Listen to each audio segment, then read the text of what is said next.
Hi everyone, welcome back to my booktube channel, Lisa in Bookland. So at the start of August, as you probably saw from lots of other people's booktube channels, there was a booktube meetup in London, and yeah, we did a bookshop crawl, which is way cooler than a pub crawl for anybody that is wondering, but I had a really good time. I did know in advance that I would be buying books. I didn't even fly. I got the rail and sail deal over to London again, which is a method of transport I really love anyways, so I don't mind. So I didn't have to worry about any pesky weight restrictions.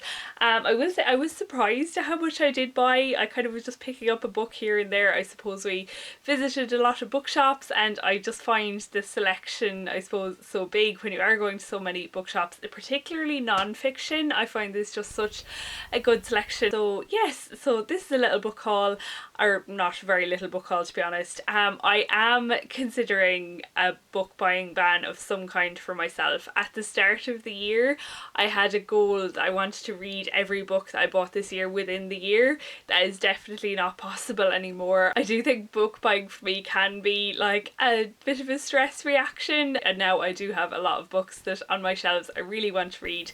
It's definitely got a little bit out of control. I'm considering that maybe I won't buy any more than one book at a time until I've read 70% of the books that I've acquired this year. It's something like that. I'm thinking I might be flexible enough to allow me to buy books that come out or that I like see second hand that are just fortuitous. So yes, I let me know if you have any thoughts on that, but that's what I'm thinking at the moment. So yes, I grouped them into several rough categories. As I mentioned, I did buy a good few bit of history non-fiction, which was probably predictable, so I'll get those out of the way in case anybody isn't interested. So in the last probably 2 to 3 years, I've gotten really interested in clothes. I wouldn't really say in fashion. I've gotten really interested in like fabrics and how clothes are made, where they're made, how much is made, and I've actually become a bit obsessed with like when I'm buying clothes looking at labels and things, which is no harm I think, and I've been trying to do a small little bit of sewing myself. It's been a goal I always wanted to have, was to learn how to sew my own clothes, and a channel I have to mention here, I'm sure a lot of you already know her as a booktuber as well, is Lena from Lena Norms. She's so inspirational in terms of how I think about clothes in total, so yeah, I have to credit her here. But with that in mind, I picked up 2 books kind of related. So there was a book on like the history of different materials that I was considering, but I thought that might be a little bit too in-depth. I haven't really read anything about this topic in book form before, but I did spot this book, Worn: A People's History of Clothing by Sofi Thanhauser. The history of clothes in 5 fabrics. The joy is in its focus on people. And yeah, I just think that is something, like, it sounds so obvious, but I don't think it's something a lot of people think about, that machines don't make clothes. You know, anybody that's tried to use a sewing machine, it's still a really manual process. So yeah, I'm really looking forward to learning how it was done historically. Also today, so there's 5 chapters: linen, cotton, silk, synthetics and wool. So yeah, I'm really looking forward to that when I get to it. And I think it'll change even more about the way I think about my clothes. So the other book I have in this category is a lot bigger in every way really, and it is this massive Style and Society Dressing the Georgians by Anna Reynolds. So I went to a good few things in London, but one of the things I went to was an exhibition on Georgian style and society, like it says on the title of this, that was on in the Queen's Gallery at Buckingham Palace. And yes, and I saw this book going in, and I'm like, I won't look at it now, I won't look at the price, I'll go to the exhibition first and then I'll make up my mind when I come out. And I just enjoyed the exhibition so much. Just if anybody is thinking of visiting, I think it's on until the end of August or potentially a little bit later. It is in the Queen's Gallery, and the clue is in the word. I didn't realise this. I would say that the focus isn't mostly on like the actual pieces of historical clothes that are there, but much on paintings. But like every painting has like an explanation of what the people are wearing and how it's changing throughout the Georgian period.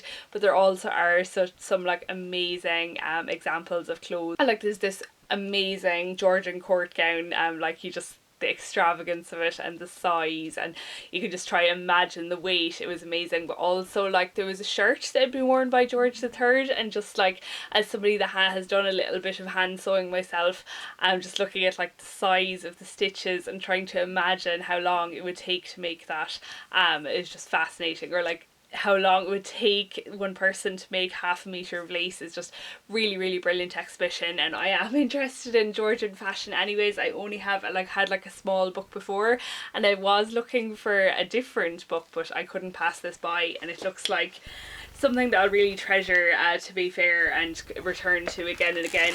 Lots and lots of pictures, but also like what I thought it might be is just like write-ups of what was on the walls in the exhibition, but no, it looks like this goes into much more detail and has extra paintings and things as well. So yeah, I was very delighted to pick up this book. And yes, it was £40, which is probably, I don't know what, like about €47. So like expensive, but actually for the size and quality of the book it is, I actually didn't think it was that bad, and that's why I did decide to pick it up. So yeah, really happy to have that one. So a little bit different, but staying in the same period, is this book, Princesses, the Six Daughters of George III. So recently enough I read Andrew Roberts's biography of George III, and I enjoyed it so much. They had a really big family. There are some brilliant paintings of them, including this one that was in the exhibition that shows kind of their clothes. Yeah, just how different they all were, I suppose. They were only really mentioned very briefly in the biography, as you might expect. So just fascinating, I suppose, to learn about their later lives, and a lot of them obviously lived to be Victorians. The last one died in 1848. I don't really know anything about them. I know one of the things that was in the exhibition was a pair of glasses that was belonging to, I think, Sophia, because she was she lost her eyesight, I think, at quite a young age. So yes, she might be an interesting character. I don't know how many of them got married or anything, so it will be a big surprise. But yeah, I have read a book by Flora Fraser on Emma Hamilton, and I really, really liked her style of writing there. Even though it was very detailed, I still found it really approachable. So yes, and I actually have read a biography earlier this year, The Women That Were Left Behind, on Robert Scott's Discovery expedition. So yeah, it'll be interesting, I suppose, if I do get to read this year kind of a similar type of story about a group of women that weren't told by history. So a later history then, so I actually picked this up beforehand, but World War II was also in my brain, because another thing I went to see was the HMS Ulysses, which is a Second World War battleship that's docked permanently in the Thames, and I thought that was absolutely fascinating as well. I've only read two books that was set at sea at the Second World War, and I definitely have to read more. But one book that I did pick up, that I'd been looking out for, so I was delighted to come across this in an Oxfam second hand, is Operation Mincemeat by Ben MacIntyre. I don't know if anybody saw the absolutely excellent film that was out, I think, last year about this book. It's about this true story of this plot that the British hatched to make the Nazis believe that they were going to land on a different beach in France in D-Day, and yeah, it was just, they planted documents on this body, and that they made it wash up on the shores of France or something. It was absolutely brilliant, and just, you couldn't believe that type of thing happened. The film can tell you so much, but obviously the book gives you more detail, and I just as soon as I saw that film, I wanted to read this book afterwards. So I'm delighted to have picked it up second hand. And yeah, will I ever have time to read all the things? Like, World War II really is such a big unexplored area for me, but I want to read so many other things as well. Like, speaking of invasion, just last weekend I went to a history festival in Ballina in County Mayo about the French invasion of Mayo in the United Irishman Rebellion at the end of the 18th century, and it just reminded me, like, why don't I know more about 1798 and the Republic of Connacht and that? I just like, there's so much I want to know and so little time. The last non-fiction you'll be glad to know is this book, so Beyond Measure, the Hidden History of Measurement by James Vincent. So a little bit different different. I know it's something that I already did that is not very apparent from this channel, and I often forget about myself, but I actually am a scientist. I don't do history or books or anything as part of my job. I used to read a few kind of histories of science, and especially kind of histories of medicine, but I haven't read many in recent years, so this really caught my attention, I have to say, probably because of the gold foiling on the cover, and also this quote on the back from Simon Garfield. The exact value of this book is hard to quantify. Weighty, precise and satisfyingly obsessive. It's also an absolute pleasure to read.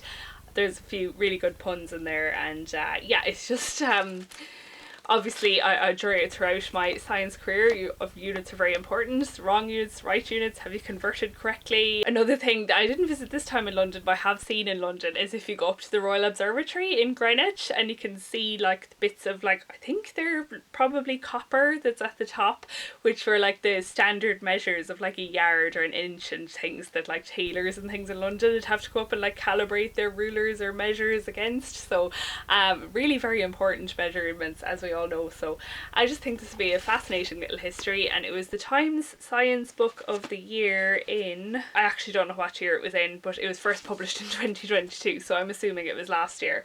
So quite a recent book as well. Worth its weight in gold.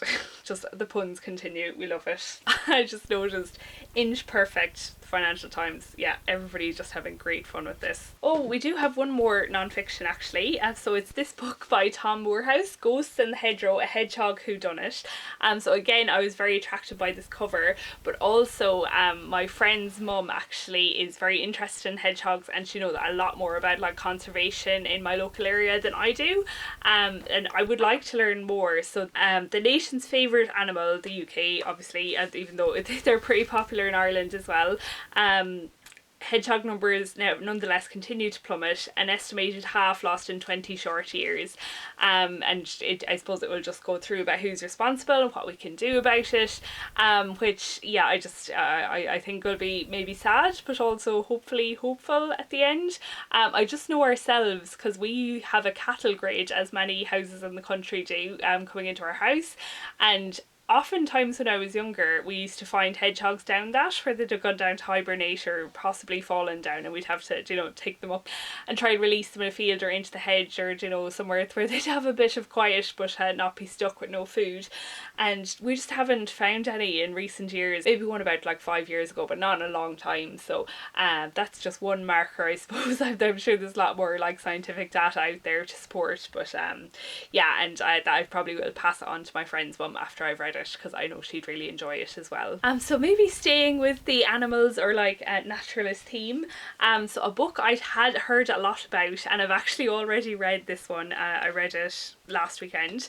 Once There Were Wolves by Charlotte McConaghy. I'll do a full wrap up of this in my August reading wrap up, but I just absolutely loved this book. So there's so much to it really. So at its core, it's about this girl called Inti Flynn, who moves from, well, I think she was born in Australia, and she moves to Canada, and eventually she actually ends up moving for work with her sister, where she's part of a project to reintroduce wolves into the Scottish Highlands, and obviously she has a lot of local opposition there from farmers or people that are worried that they'll attack children.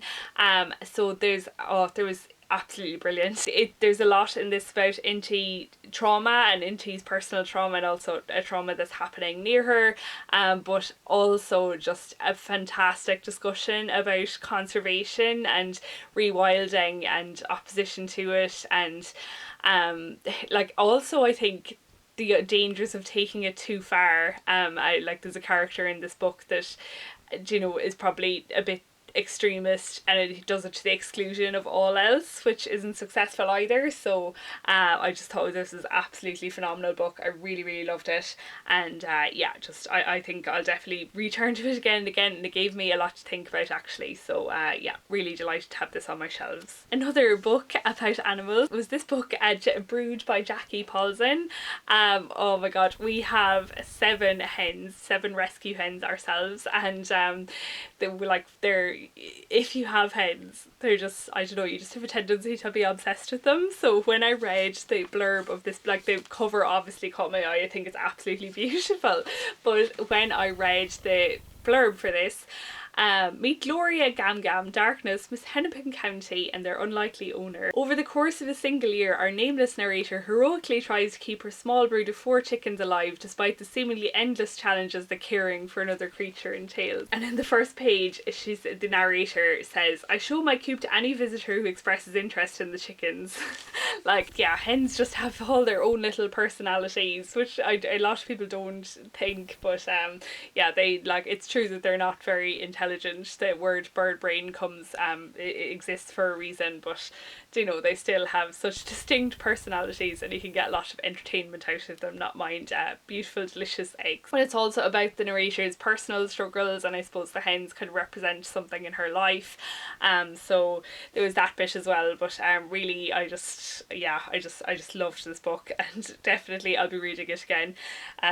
I have been trying to convince my mum that maybe she would like to read it. You'd never know. I'd say it's unlikely as she doesn't read or indeed sit down long enough to read a book.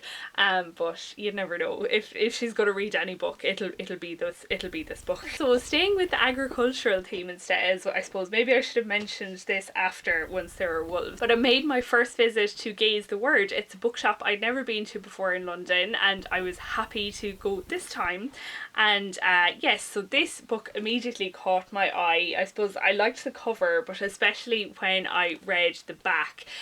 So it's called The Proof of Love by Catherine Hall, and the blurb says, during the long hot summer of 1976, a young Cambridge mathematician arrives in a remote village in the Lake District and takes a job as a farm labourer. I was immediately intrigued by that, just the contrast, I suppose, of like somebody that had come from a place like Cambridge and probably was very academic minded, going to work as a farm labourer, like why that was. And yeah, I just thought, like, obviously I didn't go to Cambridge, or I wouldn't be as intelligent as the person in this book, but it definitely is a contrast when I came home for the weekends, but especially when I came home for the summer. I went to college in Dublin. Just, yeah, the transition to, I suppose, living at home on my family's farm, and I actually am halfway through this book at the moment and I'm absolutely loving it. How Spencer kind of integrates into that community. He makes friends with the little girl in the farm who's 10, and yeah, just how the people around view him as well, I suppose. So I'm just really enjoying this book. Again, it's a book that I think is just made for me. It's absolutely brilliant, and I didn't know that Gaze the Word did secondhand books as well, but I did get this secondhand, and there's this sticker on it that says that that it was recommended a few years ago. It was published, I think, in 2011, and it came with this old Gaze the Word bookmark inside it, which is also nice to have. So I might as well continue with other books that I bought in Gaze the Word. So I bought one new release, which is How Much of These Hills is Gold by C. Pam Zhang, and apparently, well, relatively new release. It was longlisted for the Booker Prize in 2020. So I have never read any kind of like American Western or like anything set in like rural America really, which is bizarre to say, but it's the truth. The blurb for this is, in the American West during the gold rush, Lucy and Sam leave town with a gun in their hands and the body of their father on their backs. The siblings seek out a new way to live, but will their secrets bring them together or break them apart? So we love a book about siblings. What drew me to this book, I suppose, is again the gold foiling. I love gold foiling, but it was actually in, as far as I remember, it was in the trans section of the bookshop. Like the same with the last book I talked about, and actually the next book I'm going to talk about. Unless they were in Gaze the Word, you wouldn't have any idea that they dealt with LGBTQ plus themes, which is special in itself. So I don't think I've read any book where there was a really clear trans representation in it before, which is obviously a hole in my reading. So yeah, I'm just interested to see what this book will do to it, and of course a historical setting is my preference, so it's nice to try something new in terms of like era and country. So the final book I bought in Gaze the Word, I think that's the shop I bought the most books in. Most of the other shops I only bought like one book in each, but it was this one, Despised and Rejected by Rose Allatini, and it's a Persephone classic, and I'll always have fond memories of this book because when I picked it up and brought it to the cashier actually said that it was just new into the bookshop that day. I was just, I suppose, intrigued by a Persephone classic in such a shop and how it should exist, but also he said it was really, really good. And also Jen the librarian was in the queue behind me. That's just the way of how cool booktube meetups are, and she said that she really, really recommended it and it was absolutely brilliant. So it's actually about a conscientious objector in the First World War, but also about a gay person, which I suppose is quite rare, like both about for First World War literature. And I believe this is only published in like 1919 or something, 1918. So just to confront those issues so directly at that time, like a few people in the shop raved about it when they saw it in my hand, so excited to get to that one. I don't know when I'll fit it in yet, but I'm sure it will be one I'll prioritise. So just one more classic to mention, and that is a classic I've just had my eye out for a while. So I saw it and I said I'd pick it up as it's nice and light, and that's Morris by Ian Forster. And I know that this was only published after Forster's death, as it deals with a gay romance, and it's set in a college, I think, Oxford, I think. So yeah, taken all the boxes for me really, and I've heard other people say really good things about it as well. So Cambridge, apologies, I know that's quite a serious mistake to make. So yes, so it was completed in 1914 but remained unpublished until after his death in 1970. So yeah, that's quite sad, isn't it? But hopefully I'll get to enjoy it now that it is out in the world. So just two more books left, random ones because they didn't really fit in with anything else. So I have been reading my way through the Sharon Lake series, and I've read the first two. I own the third one, Sovereign, and I spotted the fourth one again in Oxfam, Revelation by CJ Sansom, and I'm just really enjoying this series. I've just been picking them up second hand when I find them, so I'm just I couldn't leave this behind. This is, I believe in the last book I read, Henry was married to Anna of Cleves, and in this one he seems to have moved on to Catherine Parr. So yes, I need to read the book in between, so I haven't read the blurb or anything, but I'm absolutely loving these mysteries. They follow Matthew Shardlake, who's a lawyer in like the Tudor times. He does have some dealings with the Tudor court, but also just kind of solves mysteries outside of it, and they're just so well written. Yeah, I'll just leave this on my shelf for when I next feel like a Shardlake. And finally then, a bit of an odd one out. Well, I suppose I mentioned the Booker Prize a good few times in this video, but I know that a lot of people were putting videos out about the Booker Prize. It's never been a prize I've been very drawn to because my tastes aren't very literary unless it's a subject I'm very interested in.